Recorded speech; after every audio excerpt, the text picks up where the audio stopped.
नहीं, प्लीज मुझे मत मारो। तुम मुझे क्यों मारना चाहते हो? मुझे छोड़ दो। तुझे कैसे छोड़ दूं?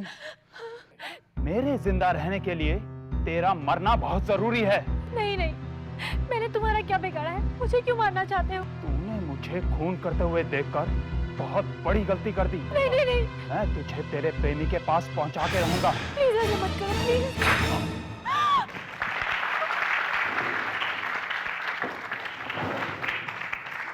रोहन, रोहन तुम जिंदा हो? हाँ, मैंने इसे मार दिया है। खून खून खून खून, मैंने इसे मार दिया है। अरे वहाँ नहीं, यहाँ खून। ये कौन चला रहा है? तुम डायलॉग बोलो ना। रोहन तुम जिंदा हो? हाँ, यहाँ खून, लाश लाश। मैंने इसे मार दिया है। अरे यहाँ पड़ी है लाश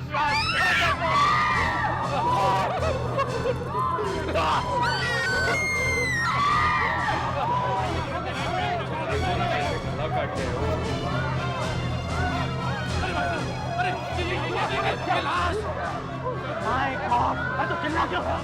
आइए आइए, जल्दी जल्दी देखिए उसे, जल्दी। तुम जाकर सारे दरवाजे बंद करो। पुलिस को फोन करो। पहले तो कभी ऐसा नहीं हुआ। किसी ने हमारा प्ले बंद कराने के लिए जरूर ये सब करवाया होगा। तुम चुप रहो यार, चिल्ला मत। देख लिया, आप लोग ध्यान रखिए, घबराइए मत, सब ठीक हो जाएगा। क्या ठीक हो जाएगा? ये तो मर चुका है।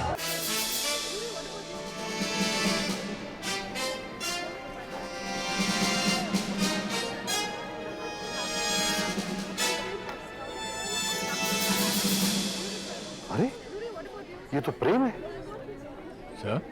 हाँ, वकील है। इन्होंने मेरे कई केसेस लड़े हैं, लेकिन ये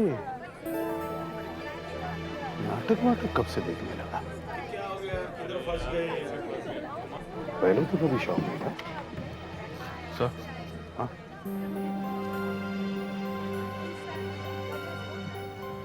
ये देखिए सर। घाव बहुत पतला है, बहुत ही पतला हथियार इस्तेमाल में लाया गया सर। जैसे ब्लेड। ये सर उस तरह। या पतला तार। सर इस जगह इतने सारे लोगों के बीच खून करना मानना पड़ेगा सर। लेकिन सर खून किया कैसे होगा? पता लगाते हैं अभिजीत। इन लोगों को संभालो, बेचैन हो रहे हैं। किसी को जाने मत देना। यस दया, सर। तुम उस आदमी से पूछताछ करो जिसने प्रेम की लाश पहले देखी। Yes sir. किसने किया होगा ये? सीआईडी वाले आ गए, मामला सुलझ जाएगा। शराब की बदबू आ रही है आसपास। सर E+ मिला है। ओह,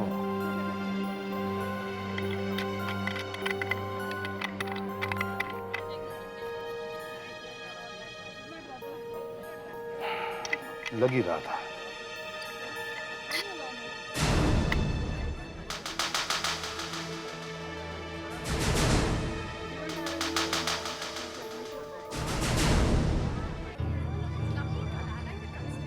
सर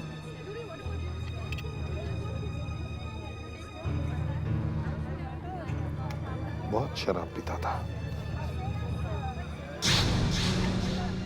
सर ये देखिए,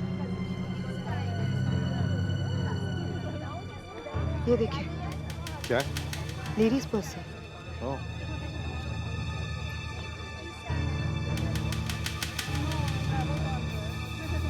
तो नाटक के प्रोड्यूसर को बुला। Yes sir. पता नहीं पूछताछ में कितना वक्त लगेगा।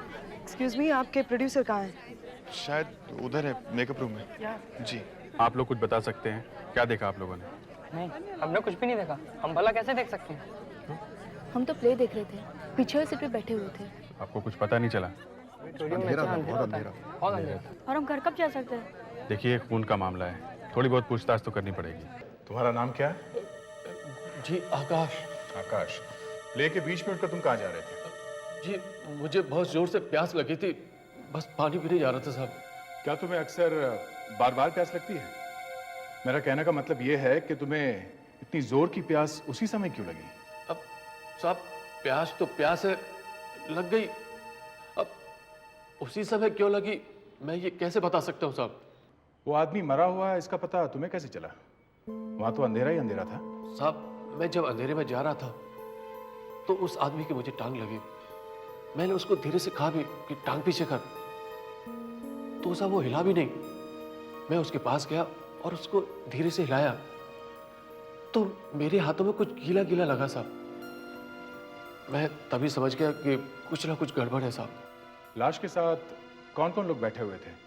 साहब लाइट ऑन होने के बाद वहां मुझे कोई दिखाई नहीं दिया। पहली लाइन तो पूरी खाली थी, सिर्फ यही बैठे हुए थे। तुम्हें अंधेरे में पता ही कैसे चला कि वहां पे एक लाश पड़ी है?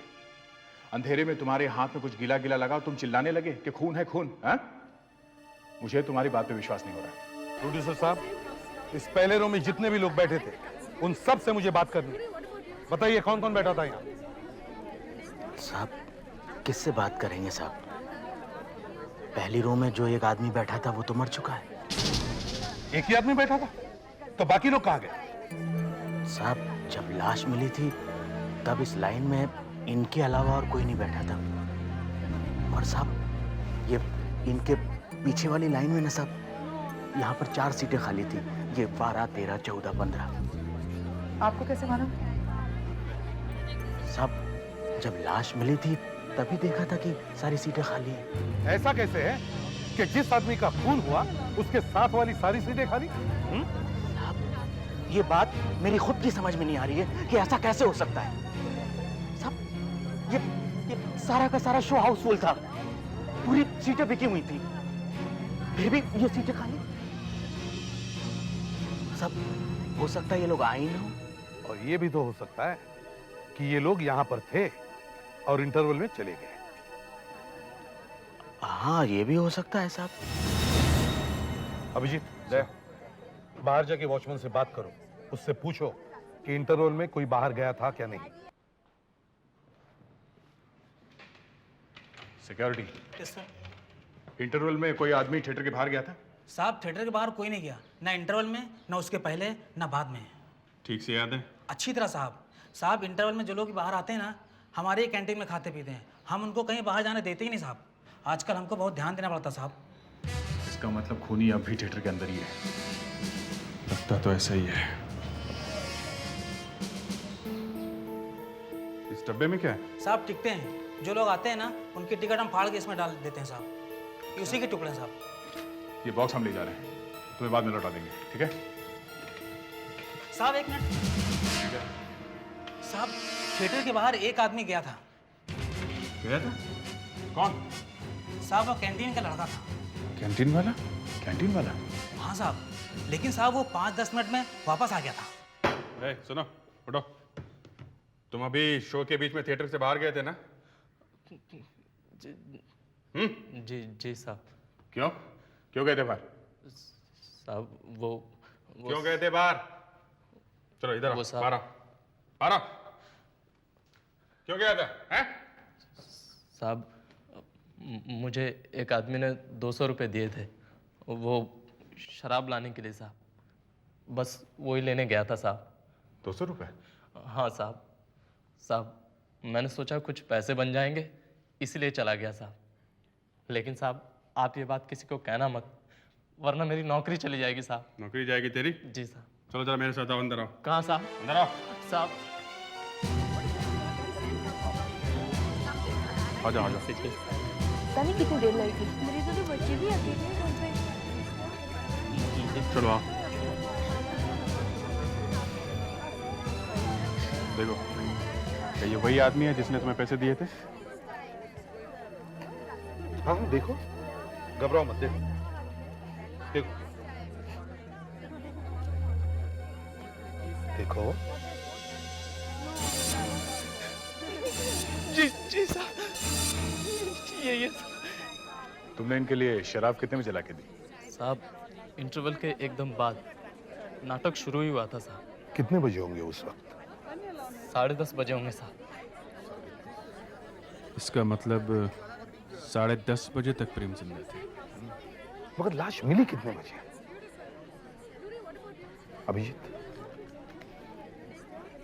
उस आदमी को बुलाओ जिसने सबसे पहले लाश देखी थी।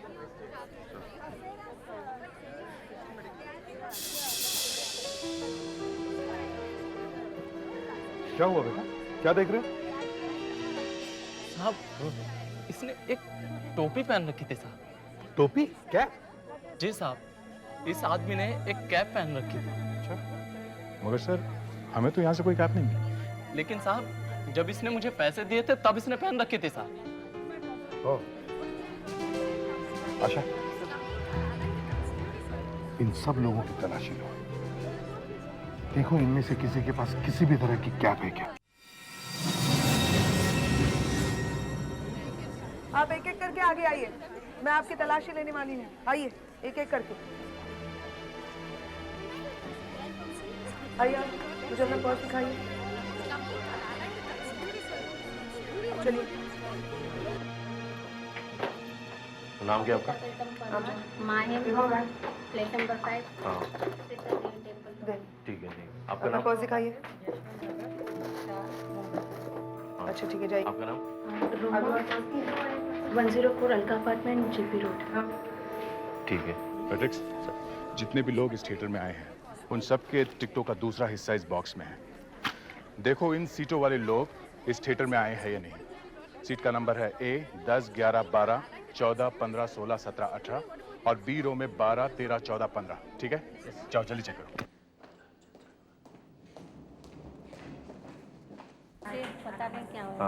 पता नहीं कब घर जाने देंगे। आपका नाम? और कितनी देर चलेगी इंक्वायरी? हाँ सचमुच, मैं तो यहाँ प्ले देखने आई थी और फंस गई। जब तुमने लाश देखी तब कितने बजे? जी साहब, लाश को देखते ही मेरी तो हवा निकल गई। अब उस वक्त घड़ी कौन देखता है साहब? फिर भी कुछ तो याद होगा। हाँ शायद करीब उसी समय प्ले में गोली चली थी साहब। हाँ सर, इससे तो टाइम का पता चल सकता है, क्योंकि थिएटर में एक्टर को हर चीज टाइम के हिसाब से करनी पड़ती है, नहीं तो म्यूजिक वगैरह सब कुछ आगे पीछे हो जाता है सर। उस वक्त जो सीन चल रहा था, वो गोली वाला। हाँ हाँ गोली वाला, उससे पता चल जाएगा कि लाश कितने बजे मिली थी। ठीक है, तो उस एक्टर को बुलाओ जो उस वक्त स्टेज पर था। जिस वक्त लाश मिली उस वक्त सीन कौन सा चल रहा था? सीन तो वही था, मैं विलेन को गोली मारता हूँ और वो गिर जाता है। ताली बजने वाला सीन था। बाद में हल्ला मचा खून खून का, तो पता चला सामने की लाइन में लाश पड़ी हुई है। अंदाजन कितने बजे होता है आपका ये सीन? यही कोई 11:05 के आसपास। ओ, 10:30 बजे तक प्रेम जिंदा था और 11:05 पर उसकी लाश मिली। इसका मतलब है 10:30 और 11:05 के बीच प्रेम का खून हुआ। टॉर्च वाले भाई ये बताओ। जी साहब। 10:30 और 11 बजे के बीच थिएटर में कोई आया था? साहब इंटरवल के बाद तो नाटक देखने कोई नहीं आता, इसलिए मैं आराम से बैठा हुआ था। मैंने तो किसी को आते हुए नहीं देखा।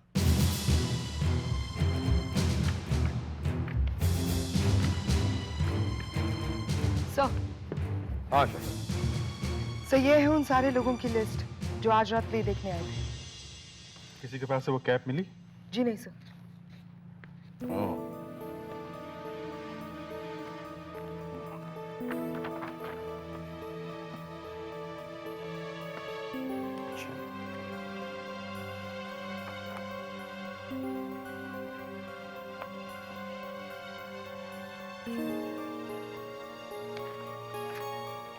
प्रोड्यूसर साहब जी, क्या थोड़ी देर के लिए मैं आपका ऑफिस इस्तेमाल कर सकता हूँ?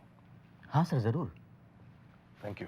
आशा, सर इन 3 लोगों को जिनके नाम पे मैंने निशान लगाए हैं उनको प्रोड्यूसर साहब के ऑफिस में बुलवाओ। Yes sir.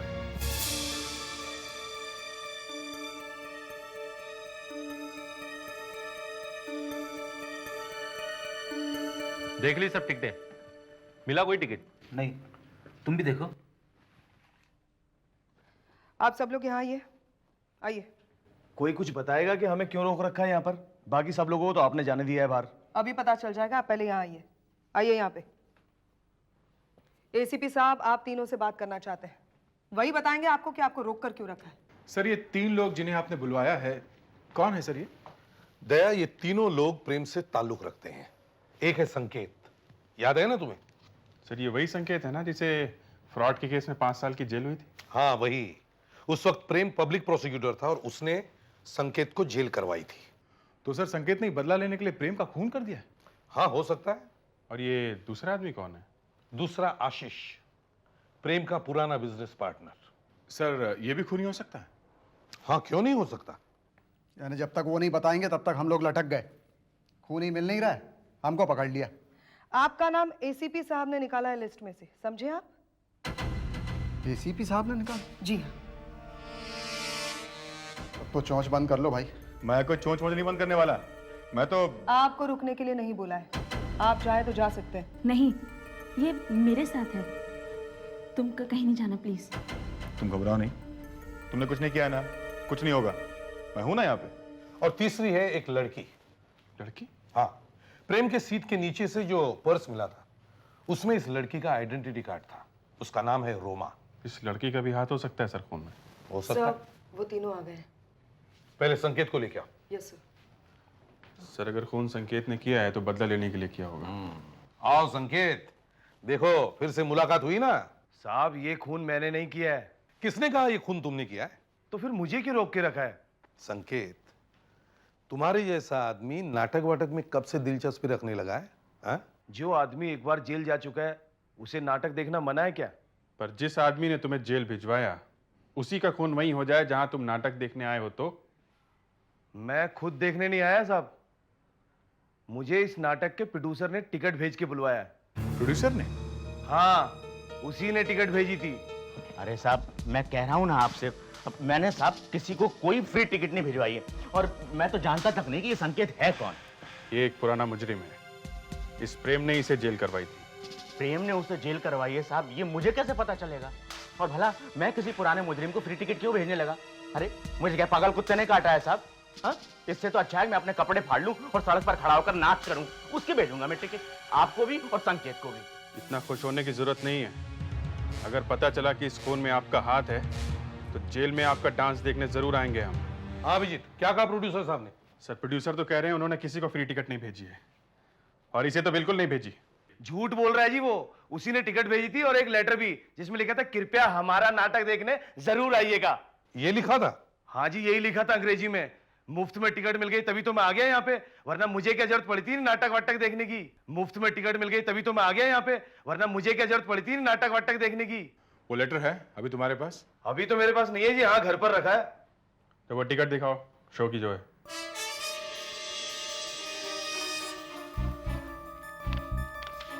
दिखाओ। खून पहले रो में हुआ है, ये चौथी रो की टिकट है सर।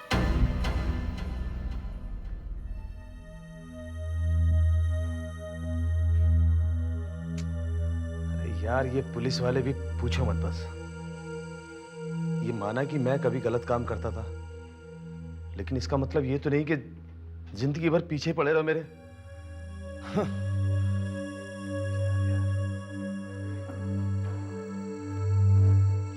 चलिए मिस्टर आशीष, आप। मैं? जी हाँ। जाना जरूरी है क्या? जी हाँ, जल्दी चलिए प्लीज। ठीक है, मैं आता हूँ।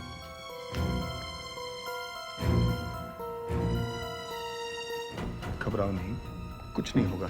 आइए। सर आपने मुझे बुलाया? आप अपना टिकट दिखाइए, कहाँ बैठे थे आप? E9 पर। क्या आपको पहले से ही पता था कि आपका पुराना पार्टनर नाटक देखने आने वाला था? नहीं, मुझे कैसे पता होगा? मैं तो खुद ही नहीं आने वाला था। मुझे नाटक के प्रोड्यूसर ने लेटर भेजा कि आप जरूर आइए, इसलिए जबरदस्ती मुझे आना पड़ा। लेटर? इनको भी लेटर? जरा वो लेटर दिखाइए आप। लेटर? यहाँ तो नहीं है, घर में होगा। कोई बात नहीं, वो लेटर ढूंढ कर हमें दीजिए। दे सर। सुधाकर को इनके साथ भेज दो। Yes sir. चलिए आइए। सर ये आशीष। सर आप रेडी? जिस सीट पर खून हुआ उसके साथ वाली सीट की टिकट मिली है सर, बॉक्स में से मिली। गुड। इसका मतलब खूनी थिएटर के अंदर ही था। तो फिर उसे प्रेम के साथ बैठे हुए किसी ने देखा कैसे नहीं? और सर वॉचमैन का कहना है कि थिएटर के बाहर कोई गया ही नहीं। तो फिर वो गया कहाँ? और सर वो कैप भी कहाँ गई जो प्रेम ने पहनी हुई थी? शायद खूनी अपने साथ ले गया हो। पर क्यों? ऐसा क्या था उस कैप में? और प्रेम का खून थिएटर के अंदर ही क्यों हुआ, जहां इतने सारे लोग बैठे थे? अगर खूनी इनमें से ही कोई है तो फिर वो कौन है? कहीं बाकी सारे लोगों को छोड़कर हमने गलती तो नहीं की? अभिजीत सर, किसी जगह पे हमसे कुछ गलती हो रही है। सर ये है रोमा। तुम यहाँ क्या कर रहे हो? तुम्हें यहाँ किसने बुलाया? मैं रोमा का मंगेतर हूं और ये जानना चाहता हूं कि आपने रोमा को यहाँ पे क्यों रोक के रखा हुआ है? हमें रोमा से कुछ सवाल पूछने हैं। क्या इनके सामने हम आपसे सवाल पूछ सकते हैं? जी हाँ, प्लीज। आपके पास कोई छोटा सा पर्स है जो आज आप लेकर आई थी? जी है, पर आपको कैसे मालूम कि मैं वो पर्स लेकर आई हूँ? क्या मैं वो पर्स देख सकता हूँ? जी। मेरा पर्स? घबराओ मत, अच्छी तरह देखो, मिल जाएगा। नहीं, मैंने यही रखा था। नहीं, वो उसमें नहीं मिलेगा। क्यों? क्योंकि आपका पर्स हमारे पास है। आपके पास? यही है ना आपका पर्स? जी। जानती है ये पर्स हमें कहां से मिला? उस लाश के पास में से। ये वहां कैसे पहुंचा? ये तो आप बताइए कि ये वहां कैसे पहुंचा। मैं कैसे बताऊं? तो और कौन बताएगा? आपका पर्स लाश के पास में से मिला है। आप वहां गई होंगी तभी तो गिरा होगा वहां पे। नहीं, मैं नहीं गई। मैं क्यों जाऊंगी? नहीं? तो फिर आपका पर्स हैंडबैग में से निकला और उड़कर उस लाश के पास पहुंच गया, है ना? ये भी तो हो सकता है कि जब इंटरव्यू में तुम बाहर गई थी तब शायद गिर गया हो। हाँ, यही हुआ है शायद। अच्छा, ये बताइए कि आप नाटक के बीच में उठ के कहीं गई तो नहीं? जी नहीं। चाहे तो आप उस आदमी से पूछ सकते हैं जो मेरे पास में बैठा हुआ था। प्रोड्यूसर साहब, ये लेटर आशीष और संकेत को 2 फ्री टिकट्स के साथ भेजे गए थे और ये लेटर हेड आप ही की कंपनी का है। क्यों सर? ये लेटर हेड मेरा नहीं है, ये नकली है, बिल्कुल नकली है। सर आप खुद ही बताइए, न जान न पहचान, फिर भला मैं इन दोनों को फ्री टिकट्स क्यों बेचने लगा? फिर इन दोनों को टिकटें भेजी किसने होगी? खूनी नहीं भेजी होगी। वो चाहता था कि इन दोनों पे ही शक जाए। सर, इस खूनी का दिमाग बहुत तेज है, बहुत दूर की सोचता ही है। बहुत दूर की सोचता है, इसलिए उसने पहले लाइन की सारी टिकटें और दूसरी लाइन की 4 टिकटें पहले ही खरीदी, ताकि किसी को पता न चले कि खूनी कब आया और कब गया। सर हमारे सारे शोज पहले से ही फुल हैं और ऊपर से टिकटों की इतनी मारामारी चल रही है, हम किसी को भी 4 टिकट से ज्यादा दे ही नहीं रहे। तो फिर खूनी को इतनी सारी टिकटें कहां से मिली हैं? कहां से मिली? सर हो सकता है कि बुकिंग की लाइन में खूनी के साथ उसके और साथी भी खड़े हुए हों। 4 टिकट्स खूनी ने बुक करवाई होंगी और बाकी के टिकट्स उसके साथियों ने। पर ये पता कैसे चलेगा कि ये टिकट बुक किसने किए होंगे? सर आप एक काम कीजिए, कल मेरा आदमी आएगा, आप उसी से मिल लीजिएगा। उसके पास पूरा चार्ट होता है, लिस्ट वगैरह, उसके पास सब कुछ होता है, शायद वो आपकी कुछ मदद कर सके। ये लीजिए साहब, खुद ही देख लीजिए, ये सारे सीटों का चार्ट है। जैसे जैसे टिकटें बिकती जाती हैं वैसे वैसे हम सीटें काटते जाते हैं। मगर ये कैसे पता चल सकता है कि पहली लाइन की टिकटें किसने खरीदी थी? पहली लाइन की है तो पता चल सकता है साहब। कैसे? साहब देखिए, ये जो लाल स्याही से मार्क किया गया है और टीबी लिखा है, इसका मतलब टेलीफोन बुकिंग। ये टिकटें फोन पर बुक की गई थी। फोन पे? तो आपने ये टिकटें किसी के यहाँ भिजवाई थी या कोई लेने आया था यहाँ पर? टेलीफोन नंबर तो होगा ना आपके पास उसका? टेलीफोन नंबर भी है, पता भी है। ये टिकटें किसी के ऑफिस में भिजवाई गई थी, उसका पता है 12 जवाहर नगर। 12 जवाहर नगर? ये पता तो प्रेम के ऑफिस का है ना? देखिए, आपके मालिक प्रेम ने फोन पे ऑर्डर करके चांदनी रात प्ले की कुछ टिकटें मंगवाई थी ना? टिकट्स? हाँ, कुछ टिकट्स आई तो थी। कितनी टिकटें थी? जी वो तो मुझे पता नहीं है, क्योंकि टिकट्स वाइट लिफाफे में थी और वो मैंने सीधा सर को दे दी थी। अगर आप बुरा ना माने तो हम तलाशी ले सकते हैं इस ऑफिस की? देखिए, वैसे तो किसी भी वकील के ऑफिस की तलाशी आप नहीं ले सकते, मगर जब मालिक ही नहीं रहे तो क्या दिखाना और क्या छुपाना, शौक से। अभिजीत, हाँ दया? ये देखो, इस फाइल के ऊपर प्राइवेट लिखा हुआ है और इस फाइल के अंदर सिर्फ एक ही पेज है। आर कुमार 911201। इस कुमार की स्पेलिंग देखी तुमने? जिंदगी में पहली बार देख रहा हूँ कि कुमार में 2 आर होते हैं। 911201। इसके बारे में आप कुछ जानती हैं? जी नहीं, ये फाइल तो मैं खुद पहली बार देख रही हूँ। किसी का नाम और फ़ोन नंबर लगता है, शायद प्रेम के जानने वाले का होगा। हम आपका फ़ोन यूज़ कर सकते हैं क्या? श्योर। देखो ज़रा। 911-2001 911-2001। हेलो, हाँ मिस्टर आर कुमार है जी? जी ये 911-2001 ही है ना? अच्छा, ओके, थैंक यू।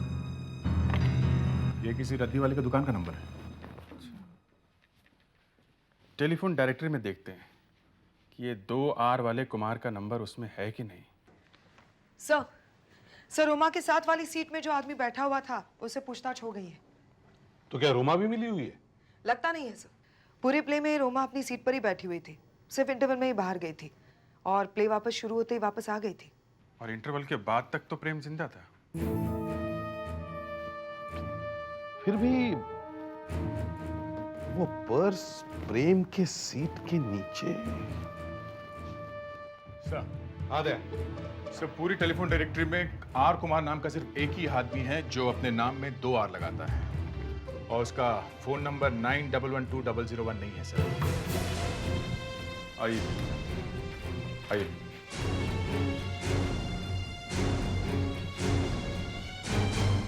मुझे यहाँ क्यों बुलाया गया है? देखिए, प्रेम के ऑफिस में से हमें ये फाइल मिली है जिसमें आपका नाम लिखा हुआ है और एक नंबर भी 911-2001। ये नंबर सिर्फ एक नंबर है या कुछ और भी? सर ये एक तारीख है, 9 नवंबर। 9 नवंबर? हाँ, हर 9 नवंबर को मैं प्रेम को पैसे दिया करता था। क्यों? इसलिए कि प्रेम मुझे ब्लैकमेल कर रहा था। ब्लैकमेल? जी। क्यों? किस बात के लिए ब्लैकमेल कर रहा था वो तुम्हें? वो कुछ साल पहले मैं अपनी पत्नी से तलाक लेना चाहता था।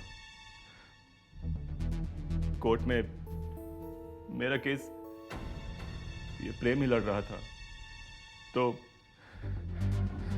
मैंने उसे अपनी पत्नी के बारे में कुछ सीक्रेट बातें बता दी। मगर सर बाद में तो मेरी पत्नी और मेरे बीच सब कुछ ठीक हो गया था, लेकिन ये प्रेम मुझे ब्लैकमेल करने लगा। वो कहने लगा कि वो ये बातें सबको बता देगा। क्या करता मैं? देने लगा उससे पैसे, करता रहा उसका मुंह बंद। मगर सर मेरी पत्नी के खिलाफ जो सारे सबूत हैं वो अभी तक प्रेम के पास ही हैं। लेकिन हमें तो कहीं नहीं मिले उसके ऑफिस में। मैं जानता हूं सर कि वो ऐसे सबूत कहां रखता है। कहां? टोपी में। टोपियां पहनने का बड़ा शौक था प्रेम को। बाल वाल तो सही सलामत थे, फिर क्यों पहनता था टोपियां? धंधे के लिए पहनता था। हर टोपी के अंदर एक नाम लिखा हुआ है, उन लोगों का जिन्हें प्रेम ब्लैकमेल कर रहा था। इनमें से एक टोपी के अंदर जरूर मेरा भी नाम लिखा होगा। आर कुमार। हाँ ये देखिए, मेरा सत्यानाश करने वाले पेपर जरूर इसके अंदर होंगे।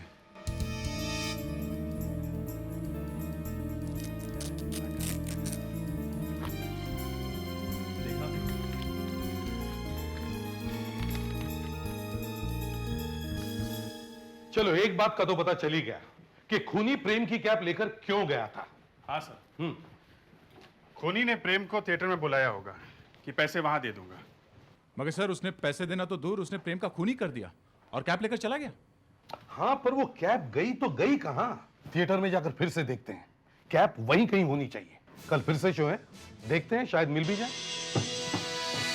फ्रेडेक्स, किसी चीज को हाथ तो नहीं लगा? नहीं सर, सब वैसी की वैसी ही है। गुड।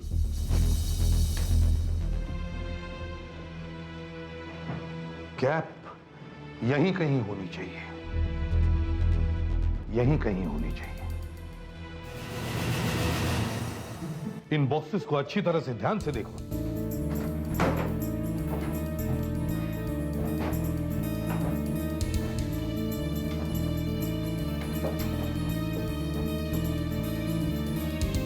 सो ये देखिए, यहाँ बहुत सारी कैप्स हैं।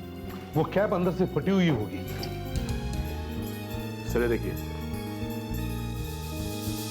ओह, फ्रेडिक्स सर। उस कैंटीन वाले लड़के को बुलाओ। Yes sir. अगर ये वही कैप है जो प्रेम ने पहनी हुई थी, तो इससे एक बात तो पक्की हो जाएगी कि खूनी नाटक वालों में से ही कोई एक है। सर ये देखिए आ गया। अंदर आओ बेटा। अब देखो, इस टोपी को ध्यान से देखो। क्या ये वही टोपी है जो उस आदमी ने पहनी थी? हाँ साहब, ये वही टोपी है साहब। डायरेक्टर साहब, जब नाटक का शो होता है तो डायरेक्टर वहां पे नहीं आता। आप वहां क्या कर रहे थे? भाई मेरा प्ले है, मुझे बीच बीच में आना ही चाहिए। बीच बीच में आना ठीक है, मगर आप उसी दिन कैसे आए जिस दिन खून हुआ था? Bad luck. गीदड़ की जब मौत आती है तो वो शहर की तरफ भागता है, मैं थिएटर की तरफ भागा। 10:30 बजे से 11 बजे के बीच आप कहां पे थे? अच्छा, यानी मुझे पूरी तरह से फंसाया जा रहा है। हाँ? आप उस वक्त कहां पर थे? मैं अपने असिस्टेंट्स के साथ था। क्या कर रहे थे? प्रॉम्प्टिंग। हम लोग वहां खड़े थे, यहाँ ये देखिए, यहाँ आइए, यहाँ खड़ा था और ऐसे प्रॉम्प्टिंग कर रहा था। क्यों? आपके एक्टर्स को लाइनें याद नहीं है? नया नया नाटक है, जमने में थोड़ा टाइम लगता है। तो आप यहाँ पे खड़े थे? जी। ये तो बहुत गड़बड़ जगह दिखती है। और कौन था आपके साथ में? मेरे असिस्टेंट्स थे। अभी कहाँ है वो? घर पे है। घर पे है। और वो भी सिर्फ उसी दिन आए थे जिस दिन आप आए थे? जी। अच्छा, और यहाँ पर अंधेरा था? जी, सिर्फ एक बल्ब जल रहा था।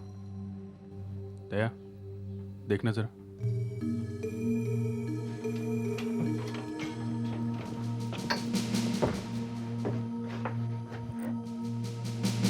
यहाँ पर तो कुछ नहीं है, सिर्फ एक आदमी छुप सकता है। साहब वहां पर लाइटमैन बैठता है, वहां कैसे कोई छिप सकता है? अच्छा, लाइटमैन बैठता है। यहाँ पर अंधेरा था। दरवाजा खुलता है।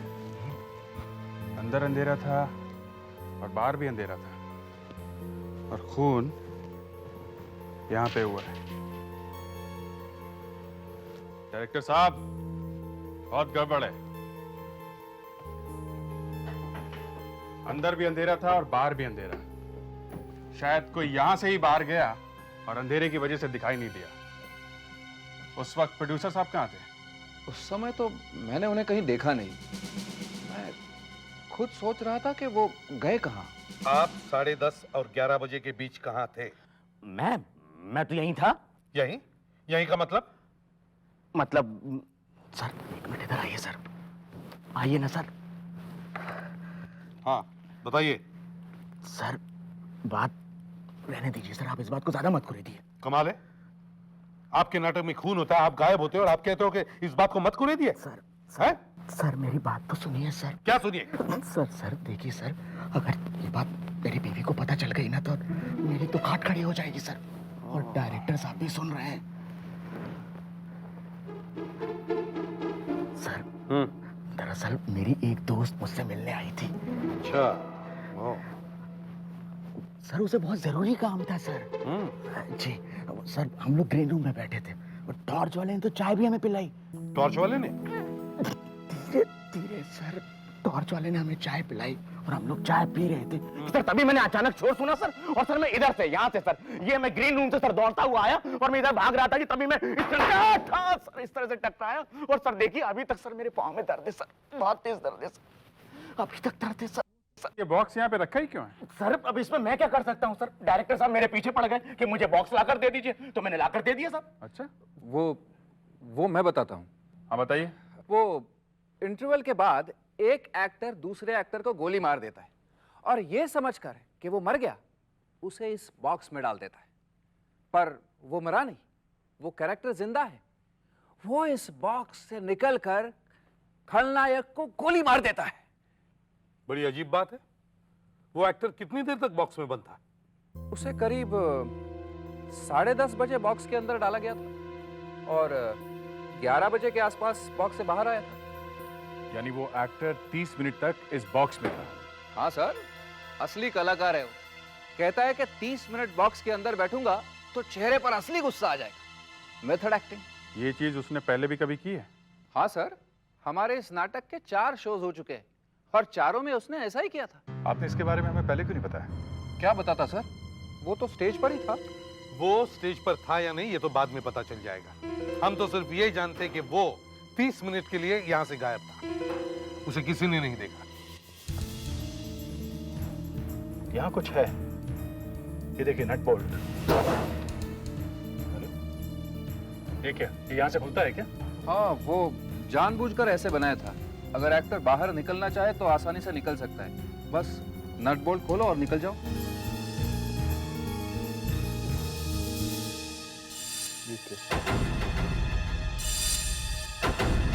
सर,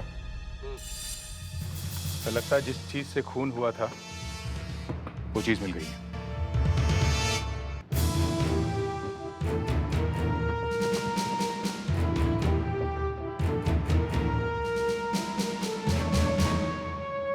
रोहन,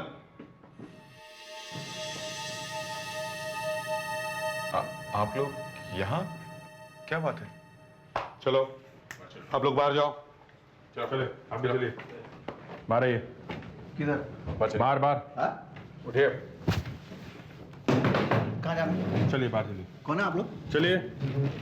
चलो उठो। बात क्या है? 10:30 से 11 बजे के बीच तुम कहाँ पे थे? मैं? हाँ, तुम कहाँ पे थे? मैं स्टेज पर था। तुम स्टेज पर थे? स्टेज पर थे या ट्रंक पे थे? हाँ, मैं ट्रंक में था।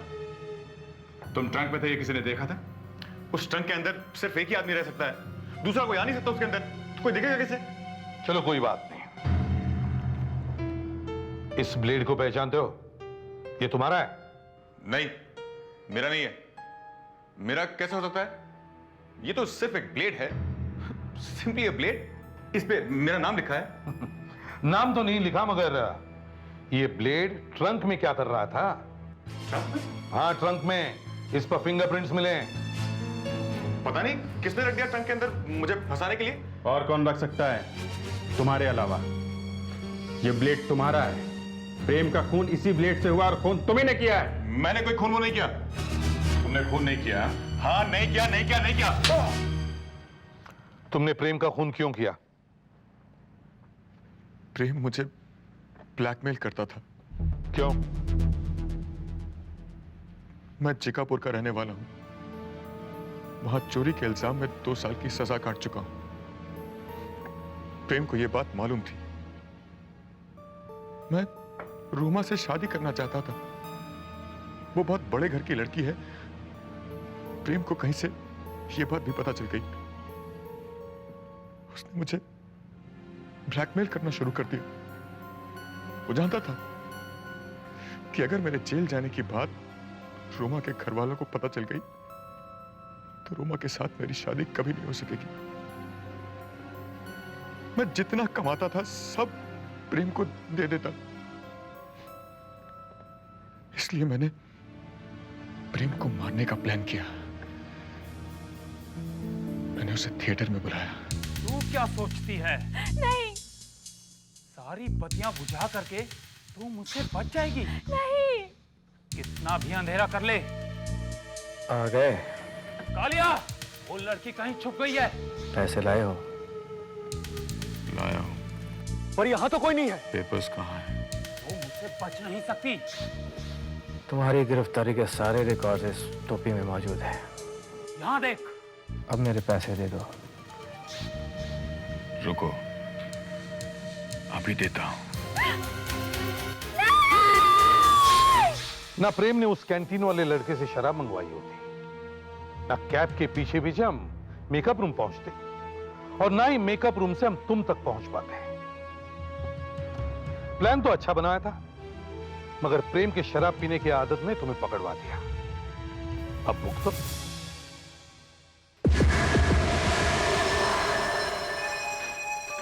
सब कुछ चेक कर लिया है ना? वेद साहब का ऑपरेशन, हर चीज संभाल के करना। Yes doctor. कोई गड़बड़ नहीं होनी चाहिए। जाओ जाकर पेशेंट को ले आओ जल्दी से।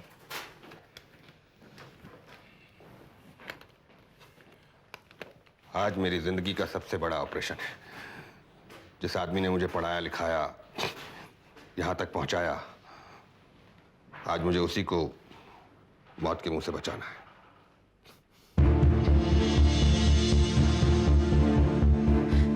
देखो जरा ध्यान से ले चलो, कोई धक्का ना लगने पाए। देखिए ऑपरेशन का टाइम हो गया है, जरा जल्दी चलिए। देखो कोई चोट ना लग जाए। पहले से पिताजी की तरह इतनी खराब है। ऑपरेशन में कितना टाइम लगेगा? करीब 1 घंटा। भगवान 1 घंटे में कहीं कुछ हो ना जाए भगवान प्लीज। बोलिए, आहिस्ता बोलो, इन्हीं की वजह से ये अस्पताल है। बहुत पैसा दिया इन्होंने अस्पताल के लिए। आप लोग प्लीज यहीं रुकिएगा। आराम से। संभाल के।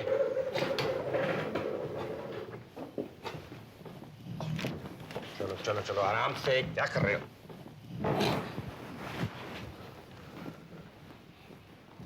ओके। डॉक्टर, क्या हुआ? पेशेंट की हालत कुछ ठीक नहीं है।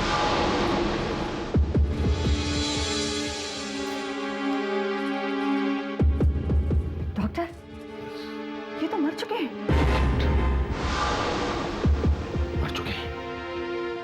एपेंडिसाइटिस? नहीं, इनका खून हो गया है। किसी ने इनका गला घोट दिया है। डॉक्टर साहिल, किसी ने वेद साहब का गला घोटकर खून कर दिया। इस हॉस्पिटल में सरेआम ये सब कैसे हो गया? हाँ साहब, बड़े शर्म की बात है कि यहाँ खून हो गया, और वो भी उस आदमी का जिसका इस हॉस्पिटल को ऊपर लाने में सबसे बड़ा हाथ है। मतलब उन्होंने बनवाया था ये हॉस्पिटल? नहीं, बनवाया नहीं था, लेकिन अगर वो पैसे नहीं देते तो यहाँ कुछ नहीं होता, बस ये 4 दीवारें होती। फिर तो आप उन्हें जानते होंगे काफी दिनों से, आपके अच्छे संबंध होंगे उनसे? वो मेरे पिता समान थे सर। उन्होंने मुझे सड़क से उठाकर डॉक्टर बनाया था। अब मैं लोगों को कैसे मुंह दिखाऊंगा कि मेरे रहते ये सब हो गया? हमें तो पता लगा कि वो कोमा में थे, बेहोश थे। ऐसी हालत में आप उनका ऑपरेशन कर रहे थे? उन्हें अपेंडिसाइटिस हो गया था सर, इमरजेंसी में यहाँ लाया गया था। हम लोग टेस्ट वगैरह कर ही रहे थे कि अपेंडिसाइटिस है भी या नहीं, ऑपरेशन करना जरूरी है या नहीं, कि अपेंडिक्स फट गया, वो कोमा में चले गए, ऑपरेशन करना जरूरी हो गया। आज का रखा था और ये सब हो गया। उन्हें ऑपरेशन रूम तक कौन लाया था? वार्ड बॉय थे और शायद रिश्तेदार भी थे। ओह, रिश्तेदार भी थे। उन्होंने कुछ होते हुए नहीं देखा ना? नहीं, नहीं तो पहले ही हल्ला नहीं मच जाता। कितनी भयानक बात है सर। वार्ड बॉयज रिश्तेदार एक मरे हुए आदमी को ऑपरेशन के लिए ला रहे थे। Very sad, very sad. उन्हें कहां से लाया जा रहा था? उनका रूम था, प्राइवेट रूम। वहां कौन था कमरे में उनके साथ? एक नर्स थी, स्वाति। ऑपरेशन से पहले आप में से कोई गया नहीं था वहां पर कमरे में चेकअप करने के लिए? मैं गई थी। आप गई थी? जी, जहाँ ऑपरेशन करना था वहाँ के बाल साफ करवाने थे। एक नर्स भी थी। कब गई थी आप? 1 घंटा पहले। मेरा मतलब ऑपरेशन के 1 घंटे पहले। मतलब तब तक वो जिंदा थे? जी बिल्कुल। फिर क्या हुआ? फिर मैं वहाँ से आ गई। बाद में सिर्फ वो नर्स थी वहाँ पर। डॉक्टर रीता के जाने के बाद और ऑपरेशन से पहले कमरे में कोई आया था? जी हाँ। कौन? डॉक्टर साहिल। क्या बकवास कर रही है? मैं तो वहां गया तक नहीं। पर सर आप वहाँ आए थे। बेवकूफ लड़की, दिमाग खराब हो गया तुम्हारा? नौकरी वोकरी करनी है या नहीं, या अचानक मोरफिन खा लिया तुमने? मैं अपने ऑफिस में था। मगर मैंने आपको देखा था सर। मैं झूठ क्यों बोलूंगी? क्या मालूम क्या हो गया है तुम्हें? तुम आजकल कुछ दवाइयां ले रही हो ना? दवाइयाँ? कौन सी दवाइयाँ सर? लीजिए, इसे ये भी याद नहीं है। पर सर मैंने देखा था आपको। फिर वही बकवास। देखा था? एक मिनट डॉक्टर साहिल, आप जरा बाहर चलिए। लेकिन मैं क्यों बाहर जाऊं? देखिए, पहले हम इनसे बात कर लेते, फिर आपसे। आप अपने ऑफिस जाइए, हम आपसे वहीं मिलते हैं। जाइए। हाँ सर, मुझे पूरा यकीन है वो डॉक्टर साहिल ही थे। पूरा यकीन? तुमने उनका चेहरा देखा था ना? चेहरे पर ऑपरेशन वाला मास्क था, सिर्फ आंखें दिखाई दे रही थी। जब सिर्फ आंखें दिखाई दे रही थी तो ये कैसे कह सकती हैं आप कि वो डॉक्टर साहिल ही थे? सर, डॉक्टर साहिल लंगड़ा के चलते हैं और हॉस्पिटल में सिर्फ वही ऐसे चलते हैं। चेहरे पे मास्क था और सिर पे कैप पहनी हुई थी और हरा रंग का गाउन भी पहन रखा था। ऐसा लग रहा था जैसे सीधे ऑपरेशन करके अभी भी आए हैं। आपने उनसे बात की थी? जी नहीं, वो बिल्कुल चुप थे। तुम वही थी ना उनके साथ में? मैं सिर्फ 2 मिनट के लिए वेस्ट डिस्पोजल रूम में गई थी। क्यों? क्योंकि रेजर कॉटन वगैरह फेंकना था। वेद साहब की शेव करते वक्त थोड़ा सा कट गया था, इसलिए खून वून पोंछा था। डॉक्टर साहिल के अलावा और कोई आया था? जी हाँ, मैं जब कॉटन फेंक कर वापस आ रही थी तो मैंने डॉक्टर रीता को कमरे से बाहर निकलते हुए देखा था। हाँ, मैंने देखा था डॉक्टर साहिल को। मगर डॉक्टर साहिल ने तो मास्क पहना हुआ था। हाँ, पता नहीं क्यों। आपकी उनसे कोई बात हुई? बात वैसे बातचीत तो कुछ नहीं हुई, लेकिन मैं जब कमरे के अंदर गई तो doctor Sahil, I am sorry, मैं दरअसल डॉक्टर भाटिया को ढूंढ रही थी। मैं आपसे ऑपरेशन थिएटर में बाद में मिलती हूँ। वो मुंह से तो कुछ नहीं बोले, मैंने सिर्फ उन्हें लंगड़ाते हुए देखा था। और वैसे भी डॉक्टर साहिल की कुछ आदतें मुझे पसंद नहीं है, इसलिए मैं उनसे ज्यादा बात नहीं करती। वैसे डॉक्टर साहिल के ऑफिस में वो जो दूसरा कमरा है वो क्या है, किस लिए है? वहाँ पहले दूसरे डॉक्टर बैठते थे, पर अब डॉक्टर साहिल वहाँ पर चेकअप करते हैं।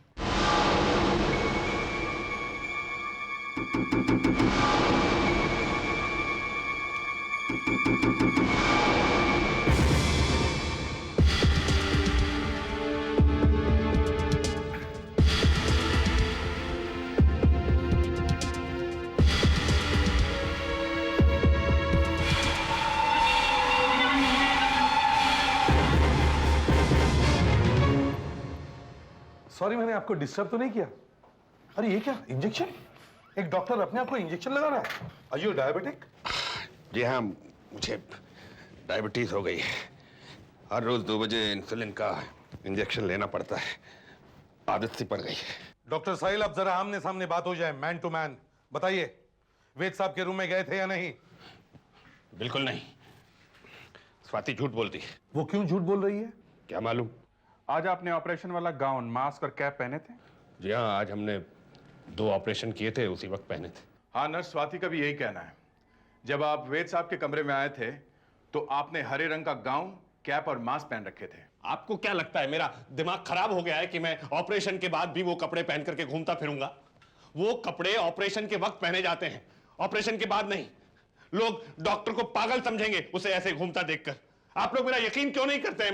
मैं वेद साहब के रूम में गया तक नहीं। तो फिर आप थे कहां? कहां थे आप? मैं यहीं था, अपने कमरे में। अच्छा, तो आप यहीं पर थे, हैं? जी हाँ। और कोई था आपके साथ में? हाँ, मेरे साथ कोई था। कौन? ये मैं आपको नहीं बता सकता। क्यों? बस ऐसे ही पर्सनल मामला है। देखिए डॉक्टर साहिल, लगता है एक बात आपकी समझ में नहीं आ रही है। आप थोड़ी मुश्किल में हैं। उस रूम में आपको किसी ने देखा था, लगभग उसी समय जिस समय खून हुआ था। मतलब साफ है, जब तक आप हमें उस आदमी के बारे में नहीं बताते जो आपके साथ में था, आप जबरदस्त मुसीबत में फंसे हैं। देखिए, आप मेरे साथ कुछ भी कर लीजिए, लेकिन मैं आपको नहीं बता सकता कि वो कौन था। ये सच है कि वो यहां था, पर देखिए जिस आदमी ने खून किया है वो मुझे फंसाने की कोशिश कर रहा है। पर आपको क्यों फंसा रहा है? पता नहीं, होगी कोई दुश्मनी। वेद साहब मेरे पिता समान है, मैं उन्हें क्यों मारूंगा? अभिजीत, सुधाकर प्रेडिक्स, हो सकता है कोई सचमुच इसे फंसा रहा है। और अगर ऐसा किसी ने किया है तो उसने वो सर्जिकल मास्क, कैप, गाउन कहीं तो फेंके होंगे, कहीं छुपाए होंगे। सुधाकर, फ्रेडिक्स, हॉस्पिटल में देखो कहीं कुछ मिलता है क्या। Okay sir. हाँ तो डॉक्टर साहिल, हम आपके उस मेहमान के बारे में बात कर रहे थे जो उसी दिन उसी वक्त आपसे मिलने आया जब वेद साहब का खून हुआ था। शायद आपको गवाह की जरूरत थी। अच्छा, कम से कम आप ये तो बता सकते हैं कि वो आदमी आपके पास आया क्यों था? उसे 50,000 रुपए चाहिए थे, तो मैंने उसे दे दिए। इतने सारे पैसे आपने तैयार रखे थे? नहीं, मैंने उसे चेक दिया था, बियरर चेक। सर। हाँ सुधाकर। वेद साहब के परिवार वाले आपसे मिलना चाहते हैं। एसीपी साहब, आपने कभी सुना है कभी हॉस्पिटल में किसी का खून हो जाना? कभी सुना है? नहीं, ऐसी बात तो नहीं है, पहले भी देखा है हमने ऐसा। सर, इस हॉस्पिटल में मेरे पिताजी ने बहुत पैसे लगाए थे, बहुत पैसे दिया था हमने, लेकिन हमने कभी नहीं सोचा था कि जिस हॉस्पिटल को हम अपना समझते हैं वही हमारे पिताजी का खून हो जाएगा। हॉस्पिटल में तो लोग इलाज के लिए आते हैं, खून करवाने के लिए नहीं। हाँ, भाई साहब कहा करते थे ये हॉस्पिटल मेरे शरीर का एक हिस्सा है। देखिए सर, शरीर का वो हिस्सा ही सड़ गया। अफसोस है। और ये डॉक्टर साहब, इसे तो मेरे पिताजी ने अपने बेटे की तरह पाला था। इसे पढ़ा लिखा कर उन्होंने ही डॉक्टर बनवाया था। हाँ, डॉक्टर साहिल ने हमें बताया था कि वेद साहब उनके पिता समान थे। हमें तो आज सुबह से ही लग रहा था कि कुछ गड़बड़ है। वो वॉचमैन, वो हमें पिताजी के कमरे में जाने नहीं दे रहा था। आप बताइए, प्राइवेट रूम किस लिए होता है? ताकि फैमिली वाले वहां जा सके। और वो वॉचमैन ने हमें रोक दिया, कह रहा था जरूरी जांच चल रही है। एक वॉचमैन की इतनी हिम्मत, वो सब मिले हुए हैं, सब मिले हुए हैं। वरना एक वॉचमैन जैसा आदमी हमें रोक सकता है उसी हॉस्पिटल में जो हमारा है। बार बार कह रहा था अंदर मत जाइए, अंदर मत जाइए। जाके वहां बैठिए मीटिंग रूम में। उसने ऐसा क्यों कहा होगा? पूछिए ना उसे से जाकर। वॉचमैन जी, तुमने आज वेद साहब की फैमिली के साथ बहुत बुरा बर्ताव किया। अरे साहब, आज सुबह से ही इन लोगों ने हल्ला मचा रखा था हॉस्पिटल में। कह रहे थे कि ये हॉस्पिटल हमारा है, इस डॉक्टर को भगा दो, दूसरे को बुलाओ। तो डॉक्टर साहिल ने मुझसे कहा कि इन लोगों को अंदर ही मत आने दो। जॉली साहब, आपका इस फैमिली के साथ कोई रिश्ता नहीं, फिर भी आप यहाँ हॉस्पिटल में क्या कर रहे हैं? जरा अजीब लग रहा है। देखिए, मैं आपको बता चुका हूं कि मैं एक वकील हूं और इस फैमिली का पूरा कारोबार मैं देखता हूं। फिर भी आपको यहाँ हॉस्पिटल में आने की क्या जरूरत? अजीब है आप। अब वेद साहब का हाल चाल पूछने के लिए उनके साथ रिश्तेदारी होना जरूरी है क्या? नहीं, फिर भी आपका यहाँ मौजूद होना जरा। मैं सालों से वेद साहब के साथ काम कर रहा हूं, पता लेने नहीं होगा क्या? साहब ने जो वसीयत लिखवाई थी उसके बारे में बात करने आया हूं मैं। वसीयत? उनकी वसीयत भी है? नहीं थी, अब उन्होंने बदल दी है। जी हाँ। मतलब किसी का फायदा होगा और किसी का नुकसान। वसीयत में ये सब तो होता ही है। मैं नई वसीयत के बारे में बात करने आया था, पता चला कि उनका खून हो गया। डॉक्टर साहिल जो कहेंगे वही तुम करते हो? और क्या साहब, उनका सारा काम मैं ही तो करता हूँ। बैंक भी मैं ही जाता हूँ। अच्छा, विश्वास नहीं होता? क्या नाम क्या है उनके बैंक का? वो इंटरनेशनल बैंक चांदा रोड पर है। तो ये सब वसीयत का चक्कर है। वसीयत का? वसीयत का चक्कर है या नहीं ये तो नहीं पता, लेकिन जो वसीयत पहले लिखी गई थी उसमें बहुत सारा पैसा हॉस्पिटल के नाम और साहिल के नाम पर था। ये उनकी बेटी है परनीता, जो कि मेडिकल की पढ़ाई कर रही। इनके नाम पर भी काफी पैसा है। हाँ, ये उनके छोटे भाई जो हैं, इनके नाम पर कुछ कम पैसा है। सबसे ज्यादा पैसा साहिल के नाम पर है। थोड़े दिनों के बाद पता नहीं क्या हुआ, वो कहने लगे कि भाई बिल बदल देते हैं। हॉस्पिटल तो अच्छा खासा चल रहा है, उसमें अभी और पैसे देने की क्या जरूरत है? बेटी और भाई को ज्यादा पैसे दे देते हैं। तो वो नई वाली बिल बन गई कि नहीं? किधर बनी साहब? अचानक उनकी तबीयत खराब हो गई और वो हॉस्पिटल में आ गए। मतलब जो पैसा साहिल को मिलने वाला था वो उसे मिलेगा। ये लीजिए, यही है डॉक्टर साहिल का चेक जो आज ही आया था। वो आदमी 50,000 रुपए ले गया। नाम क्या था उस आदमी का? नाम तो नहीं मालूम, चेक के पीछे देखिए, उनका साइन होगा, शायद उसे कुछ पता चले। टी शेखर। आप जरा थोड़ी देर के लिए बाहर चलिए प्लीज। आइए बाहर बैठिए। आप थोड़ी देर के लिए वहां बैठिए। एक बात बताइए, ये वेद साहब के भाई कैसे आदमी है? क्या मतलब? मतलब ये कि ये कुछ काम वाम भी करते हैं या सिर्फ वेद साहब के पैसों पर जीते हैं? काम वाम ये कुछ नहीं करते साहब, पूरी जिंदगी नहीं किया। इन्हें तो सिर्फ एक ही काम आता है, वेद साहब की चमचागिरी। सर, कुछ कपड़े मिले हैं, लगता है खूनी के ही है। कहाँ हैं कपड़े? वहाँ एक कमरे में। आप जरा यहीं पे रुकिए।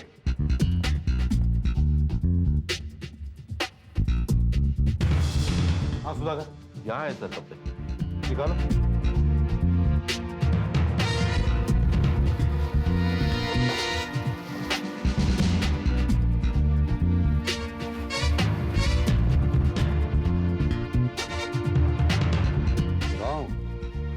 Cap, mask. वो आदमी जो वेद साहब के कमरे में गया था, उसने यही सब तो कपड़े पहने हुए थे। हाँ सर, खून करने के बाद उसने कपड़े यहाँ फेंक दिए। पॉकेट में भी कुछ नहीं सर। सर। हाँ भैया। सर, जो आदमी डॉक्टर साहिल के सामने बैठा हुआ था, बैंक से उसका नाम पता चल गया। कौन है वो? Shekhar, T Shekhar. T Shekhar? Sir, ये बड़ा अजीब जूता मिला है। इसका फीता देखिए सर।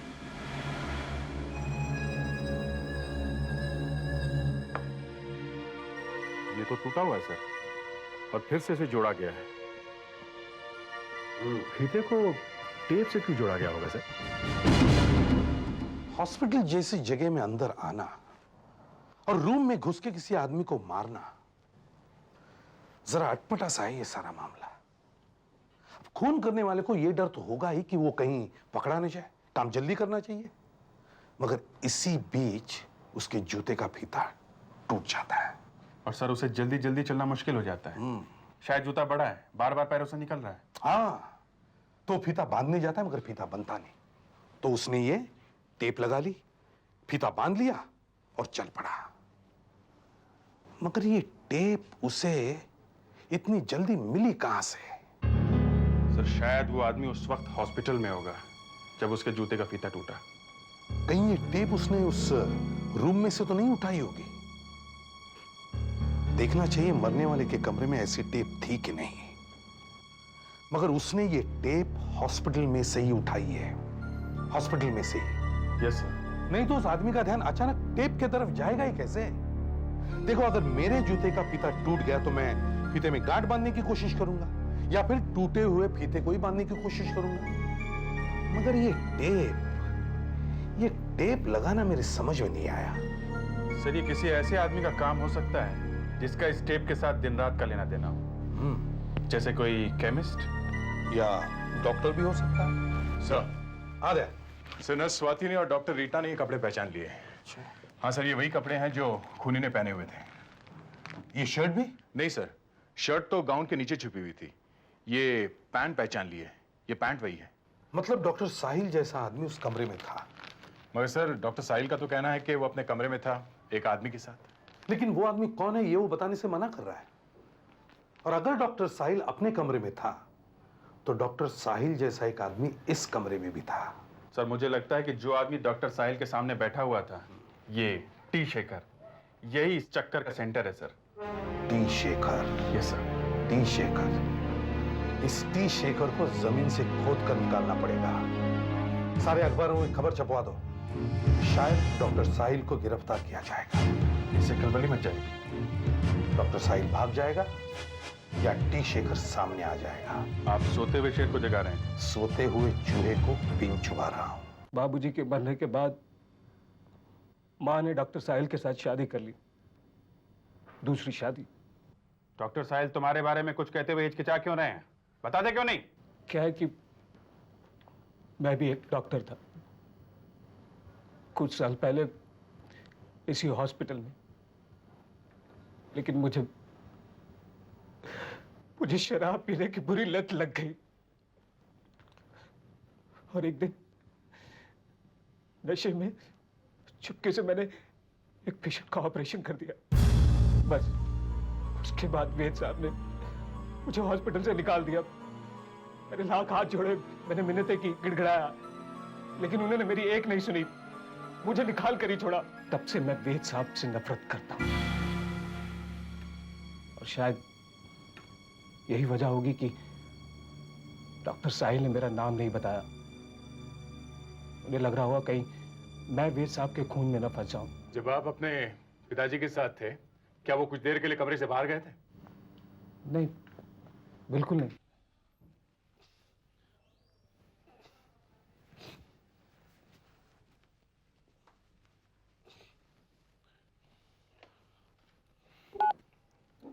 या ऑपरेटर, डॉक्टर साहिल यार। अच्छा देखो, मेरे आज के सारे अपॉइंटमेंट कैंसिल कर दो। कह दो कि मैं हॉस्पिटल आया नहीं। और सुनो, मुझे कोई फोन मत देना। ओके।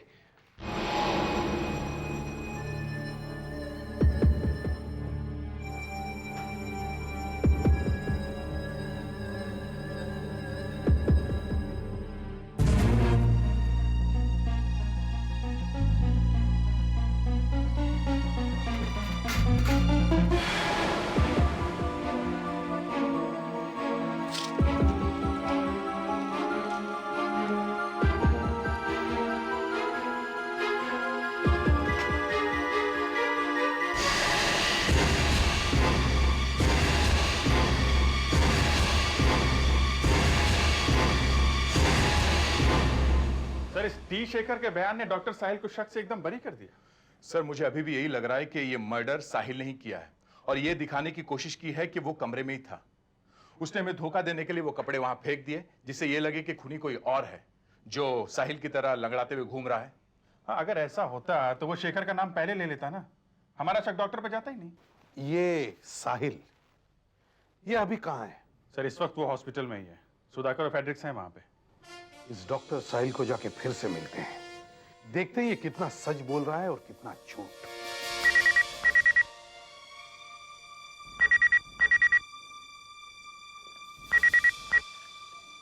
हेलो, हाँ सुधाकर, बोलो। क्या? माय गॉड, सत्यानाश। ओके।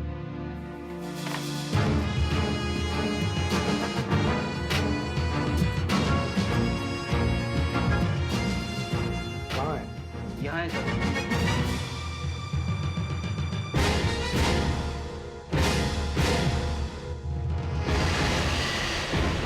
डॉक्टर साहिल को भी वेद साहब की तरह ही मारा गया है, रस्सी से गला घोट के। लेकिन आश्चर्य या डर कुछ भी नहीं है, चेहरा बिल्कुल शांत है।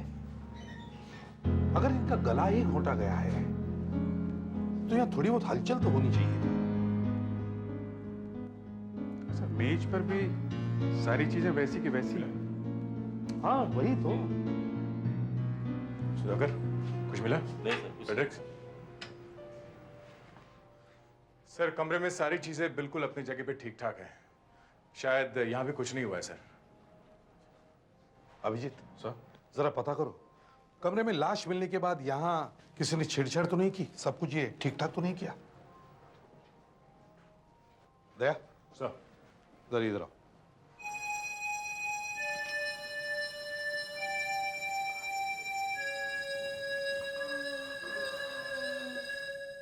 ये देखो, देखो ये क्रॉस का निशान बिल्कुल गर्दन के पीछे है। उठाओ।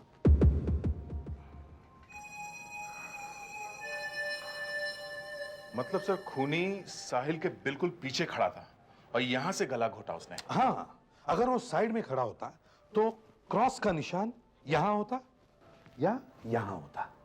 पर सर, वो साहिल के पीछे गया कैसे? शायद डॉक्टर साहिल उस खूनी को जानता था, नहीं तो बिना किसी शक के वो पीछे जा ही कैसे सकता था? साहिल ने भी सोचा नहीं होगा कि वो आदमी उसे मारने वाला है। कौन हो सकता है जिसे डॉक्टर साहिल जानता भी था और जिस पर उसका शक भी नहीं था? डॉक्टर साहिल की लाश सबसे पहले आपने ही देखी थी। जी हाँ। लाश मिलने के समय आपने किसी चीज को हाथ तो नहीं लगाया? जी नहीं, बिल्कुल नहीं। जो चीज़ जहाँ पर थी वहीं पर है। आप डॉक्टर साहिल के कमरे में क्या करने गई थी? मैं 2:30 बजे एक ऑपरेशन था, मैं उसी के लिए डॉक्टर साहिल को बुलाने आई थी। 2-3 बार दरवाज़ा खटखटाया पर उन्होंने दरवाज़ा नहीं खोला, इसलिए मैंने अंदर जाकर देखा। कमरे में और कोई नहीं था? जी नहीं। आप इतना सोचकर क्यों जवाब दे रही हैं? एक्चुअली तो डॉक्टर साहिल की मौत से हम लोगों को बहुत बड़ा झटका लगा है। अच्छा खैर, कमरे के बाहर कोई था आसपास? जी नहीं, जब मैं कमरे में गई तब तो कोई नहीं था, पर उसकी थोड़ी देर पहले वो वकील जॉली वहाँ बैठा था। वो वेद साहब का वकील। जॉली? वो वहाँ क्या कर रहा था? शायद केदार और परिणीता के साथ आया था। वो लोग भी दिखे थे मुझे आज हॉस्पिटल में।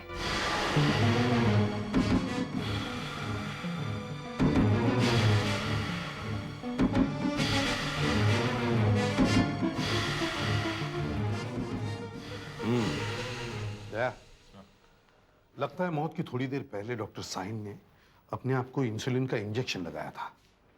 पर सर, डॉक्टर साहिल को मारा क्यों गया है? ये बात तो है, लेकिन सबसे पहले हमें यह सोचना चाहिए कि डॉक्टर साहिल का खून कैसे किया गया। सर, खून तो गला घोट कर हुआ है। हाँ, लेकिन अपने आप को बचाने के लिए इसने कोशिश क्यों नहीं की? सर, हो सकता है मरते वक्त साहिल अपने होश में ना हो, शायद बेहोश हो। मुझे भी कुछ ऐसा ही लग रहा है। सर। हाँ अभिजीत, एक बड़ी अजीब बात पता चली है। क्या?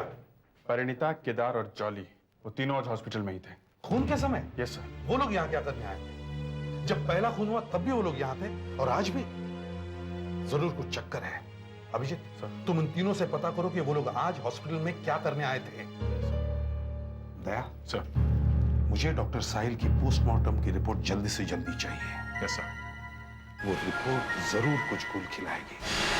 सर। हाँ दया। सर, आपका शक सही निकला। पोस्टमार्टम की रिपोर्ट वाकई चौंका देने वाली है। डॉक्टर साहिल के शरीर में से बेहोशी की दवाई मिली है सर। ओह, मतलब बेहोश करके गला घोंटा है? मगर सर, बेहोशी की दवाई क्यों दी? सीधे जहर दे देता, डॉक्टर अपने आप मर जाता, गला घोटने की जरूरत ही नहीं थी। और सर, बेहोशी की दवाई उसके शरीर में पहुंची ही कैसे? साहिल खुद एक डॉक्टर था, वो अपने आप ये दवाई तो लेगा नहीं। हाँ, लेगा ही क्यों? किसी ने धोखे से खिला दी होगी। हाँ सर, यही हो सकता है। मगर सर, दवाई खिलाई कैसे होगी? ये उन तीन लोगों से पूछो, ये परिणीता, केदार और जॉली। सर, जॉली बाहर इंतजार कर रहे, उन्हें अंदर बुला लो। हाँ, बुलाओ। आइए आइए। वाह, थैंक यू। आइए मिस्टर जॉली। मैं कोर्ट गया हुआ था, जैसे ही आपका मैसेज मिला फौरन मिलने आ गया। जिस समय डॉक्टर साहिल का खून हुआ, आप उनसे मिलने गए थे ना? जी हाँ, मगर वो मिला ही नहीं। उसने मुझे बाहर ही बिठा दिया। मैंने 15-20 मिनट तक इंतजार किया, फिर मैं कोर्ट चला गया। अगर वो इतना बिजी था तो मैं कौन सा घास खोद रहा हूं? मैं तो उसे ये बताने गया था कि उसे कितने पैसे मिलने वाले हैं। मैं उसका भला करने गया था और उसने मुझे बाहर ही बिठा दिया। बिठाओ। अच्छा, तो आप बाहर बैठे हुए थे? जी हाँ। तो जब आप बाहर बैठे हुए थे, उस समय डॉक्टर साहब के कमरे में से कोई बाहर आया? जी नहीं। कोई अंदर गया था? जी नहीं। अच्छा, उस समय ऐसा कुछ हुआ था जो आपको याद हो, जो आप हमें बता सकते हैं? जब मैं बाहर बैठे इंतजार कर रहा था तो साहिल का एक फोन आया था। फोन? जी हाँ। किसका? मुझे क्या पता, मैं तो बाहर बैठा हुआ था ना। हाँ, मैंने बाहर से सुना। साहिल फोन पे बहुत देर तक हेलो हेलो करता रहा। ऐसा लग रहा था कि दूसरी तरफ से कोई बोल नहीं रहा। दूसरी तरफ से कोई कुछ बोला क्यों नहीं? सर, शायद फोन बात करने के लिए किया ही नहीं गया था। और दूसरे सर, साहिल को फोन बाहर से किया गया है। इसमें 2 लोग मिले हुए हैं सर, 2 लोगों की टीम। तभी तो इतनी आसानी से उन्होंने ये दोनों खून कर दिए। पर सर, ये सब हुआ कैसे होगा? शायद ऐसा हुआ होगा, डॉक्टर साहिल यहां खड़ा होके इंसुलिन का इंजेक्शन लेने की तैयारी कर रहा है, हर रोज की तरह 2 बजे। और एक आदमी यहाँ पार्टीशन के पीछे छुपा हुआ है। हाँ, और डॉक्टर साहिल को यह पता नहीं है। उसने सिरिंज में दवाई भर ली है और इंजेक्शन लेने ही वाला है, इतने में फोन आता है। फोन की घंटी बजने लगती है। डॉक्टर साहिल सिरिंज यहां रख देता है और फोन उठाने के लिए जाता है। Hello hello. और इसी बीच वो आदमी पार्टीशन के पीछे से निकलता है और इंजेक्शन बदल देता है। अब ये इंजेक्शन बेहोशी की दवाई वाला इंजेक्शन बन गया है और वो पार्टीशन के पीछे जाके छुप जाता है। डॉक्टर साहिल बहुत देर तक हेलो हेलो करने के बाद फोन रख देता है और वापस इंजेक्शन लेने के लिए आता है और वो इंजेक्शन अपने आप को लगा लेता है और बास्केट में फेंक देता है। उसके बाद वो कुर्सी पे जाके बैठ जाता है और बेहोश हो जाता है। उसके बाद खूनी पार्टीशन से बाहर निकलता है, डॉक्टर साहिल के पास जाता है। डॉक्टर साहिल बेहोश है, वो उसका गला घोट लेता है और चुपचाप दरवाजे से बाहर निकल जाता है। यस, ऐसा ही कुछ हुआ होगा। मगर सर, हाँ, अगर डॉक्टर साहिल फोन उठाने से पहले इंसुलिन का इंजेक्शन लगा लेता तो वो बेहोश नहीं होता और वो मरता नहीं। और अगर जहां वो खूनी छुपा था डॉक्टर साहिल उसी तरफ देखकर खड़ा होता तो खून होता ही नहीं। खूनी तब तक कोशिश करता रहता जब तक उसे अच्छा मौका नहीं मिलता। कल परसों तरसों देखो, डॉक्टर साहिल रोज 2 बजे इंजेक्शन लेता था। एमटीएनएल से पता करो कि आज 2 बजे डॉक्टर साहिल को कौन कौन से नंबर से फोन आए थे। सर, जिस नंबर से डॉक्टर साहिल को फोन किया गया था वो मिल गया सर। अच्छा। 290591। मगर डॉक्टर साहिल को तो बहुत सारे फोन आते होंगे, पता कैसे चला कि ये वही फोन है? सर, ये डॉक्टर साहिल का प्राइवेट नंबर है, बहुत कम लोगों के पास है। अच्छा। और 1 बजे से 1:30 बजे के बीच सिर्फ ये एक फोन आया था। कहां से? हॉस्पिटल के अंदर से ही सर। किसी ने हॉस्पिटल के अंदर से ही फोन किया है।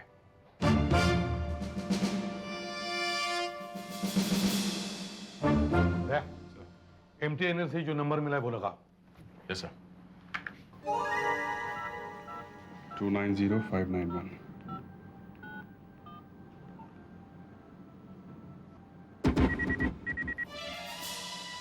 आवाज वहां से आ रही है सर।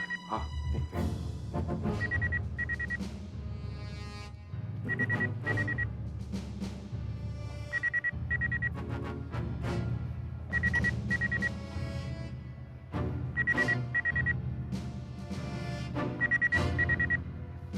यहाँ से सर, ये तो डॉक्टर साहिल का कमरा है। हाँ, डॉक्टर साहिल को फोन डॉक्टर साहिल के कमरे में से ही कैसे आया?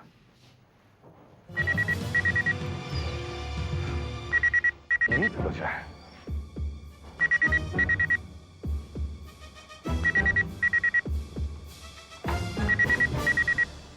घंटी तभी भी बज रही है। कहीं इस कमरे में कोई और फोन तो नहीं है? आवाज इस तरफ से आ रही है। हाँ, देखो।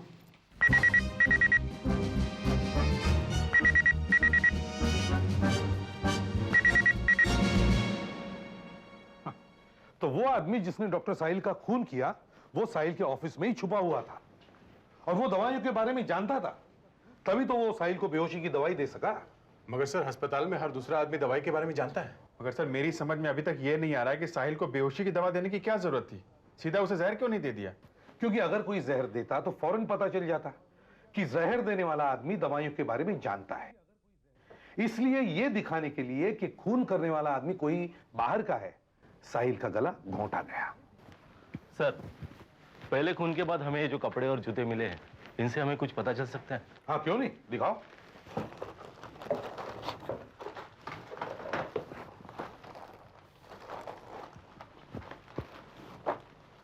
अब ये बताओ, खूनी ने ये पैंट और शर्ट ही क्यों पहनी?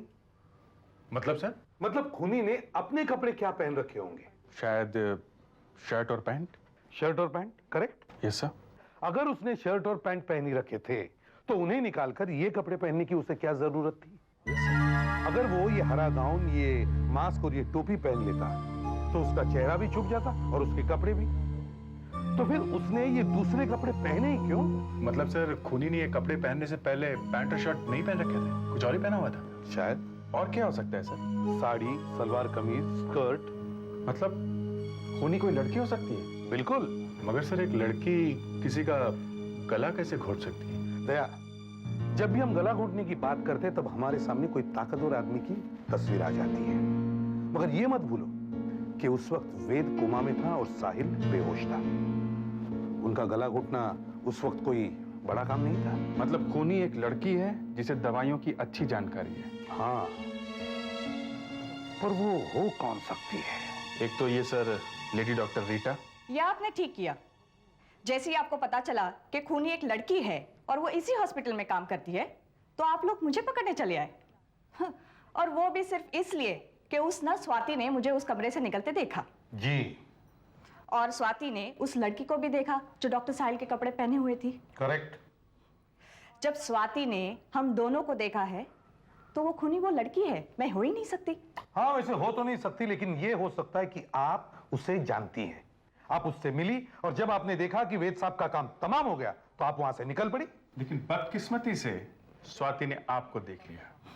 अगर स्वाति ने मुझे देखा तो मैंने स्वाति को क्यों नहीं देखा? क्योंकि वो आपके सामने थी नहीं। नहीं थी तो कहां थी? वो उधर से आ रही थी, वेस्ट रूम की तरफ से। मैं भी उसी तरफ गई थी, मैंने स्वाति को कहीं नहीं देखा। ऐसा कैसे? ऐसा ही हुआ है सर, स्वाति वहां थी ही नहीं तो उसने मुझे देख कैसे लिया? तो स्वाति ने तुम्हें कहीं देखा नहीं? देखा है। कहां से? कमरे के अंदर से। स्वाति जी, हमें पता लगा है कि वेद साहब और डॉक्टर साहिल का खून एक लड़की ने किया है और हमने इन्हें पकड़ा है, और ये आपका नाम ले रही है। ये क्या, खुद फंस गई हो तो दूसरों को भी लेकर डूबोगे क्या? और ये तो ये भी कह रही है कि उस वक्त आप कमरे के अंदर ही थी। हाँ स्वाति जी, ये जो हमें पैंट मिली है उसमें किसी का नाम लिखा हुआ है, बताओ वो कौन है? मुझे नहीं मालूम। चुपचाप बता दो समझे, वरना सबके सामने नाम लेंगे तो भी बेहोश होकर गिर पड़ोगी। कौन है वो? मुझे नहीं मालूम। बताओ चुपचाप। मुझे नहीं मालूम। अंदर कौन है? कोई नहीं। कौन है अंदर? कोई नहीं है अंदर। देखो। प्लीज प्लीज आप वहां मत जाइए, अंदर कोई नहीं है सर। मैं आपके आगे हाथ जोड़ती हूँ, वहाँ कोई नहीं है। दरवाजा खोलो।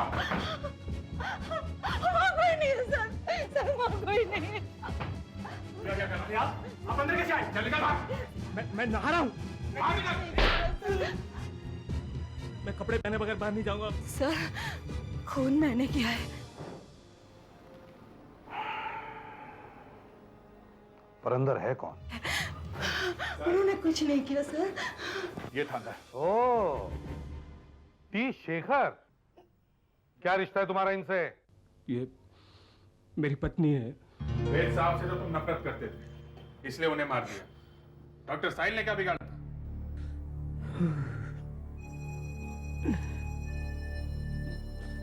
डॉक्टर साहिल ने शादी के बाद मेरी माँ का सारा पैसा हड़प लिया। फिर वेद और साहिल ने मुझे हॉस्पिटल से भी निकाल दिया, भिखारी बना दिया मुझे। रोज पैसों के लिए भीख मांगनी पड़ती थी। मगर अभी ही क्यों मारा वेद साहब को? वो तो खुद कोमा में थे। अगर बाय चांस वे सब होश में आ जाते तो वो विल बदल देते और फिर डॉक्टर साहिल को कभी पैसा नहीं मिलता। तो डॉक्टर साहिल के मरने के बाद जो पैसा तुम्हें मिलने वाला था वो नहीं मिलता। हमें बहुत पैसे मिलने वाले थे, लेकिन ना जाने कहां से आ गए आप लोग। अब तो एक नई विल बनेगी। ये दोनों अंदर जाएंगे और शायद फांसी भी हो जाए।